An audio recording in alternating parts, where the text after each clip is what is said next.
Barrier islands are found along nearly the entire eastern seaboard of the United States. From Florida northward to Maine, they change dramatically in character. Many of Georgia's barrier islands are among the most undeveloped. Georgia's barrier islands provide a haven for thousands of coastal birds. Visitors to Georgia's coast can often see more than 50 species in a single day. In addition to the resident coastal birds that reside here year-round, the barrier islands off Georgia's coast also provide important habitat for many species of migratory and wintering coastal birds. As the coast develops and more people are on the beaches, the DNR is becoming more concerned with the recreational impact on some of the more sensitive species. In 1998, the board of the Department of Natural Resources passed a regulation referred to as the Bird Island Rule, which protects specific habitat along the coast. The regulation benefits beach nesting birds such as royal terns, least terns, black skimmers, and migrant birds as well.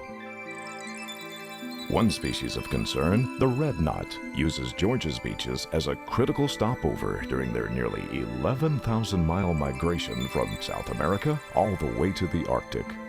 Red knots come here to feed on horseshoe crab eggs, an important food source that is linked to this specific type of habitat.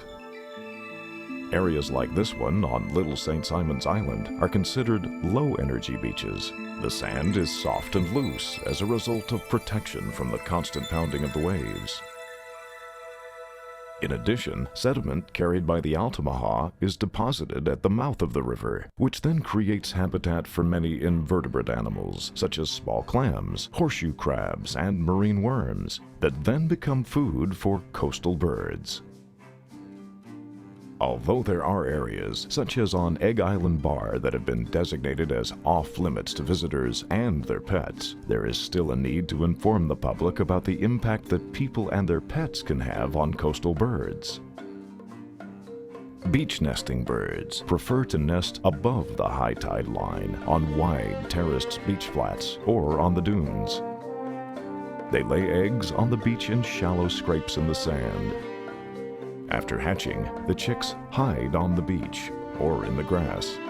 Disturbance by humans or pets can cause adult birds to abandon the nests and young chicks, exposing them to predators and excessive heat from the sun. If you stay within an area that already has people in it, those spots do not have or support beach nesting birds. If you stay where the people are, you really are not having a large impact on the birds. If you would like to go observe birds, get your binoculars out, get your scope out. As long as you don't stay in one place too long, you walk down the beach and just keep walking and enjoy the birds that you see out there. You can help reduce your impact on migratory and nesting shorebirds. Leave dogs at home or observe the leash law while on the beach. Move down the beach away from agitated birds. Avoid eggs when you see them. Stay in high traffic areas. Birds are less likely to nest where crowds are gathered. Stay below the high tide line or on wet sand beaches. If you're on a beach or you pull up to a beach with a sign that asks you to either not land there or leave your dog behind, please respect those signs. They were placed in very specific locations that are very key nesting sites for some of our rarest birds nesting on the beach. So if you can respect those signs, we certainly would appreciate it.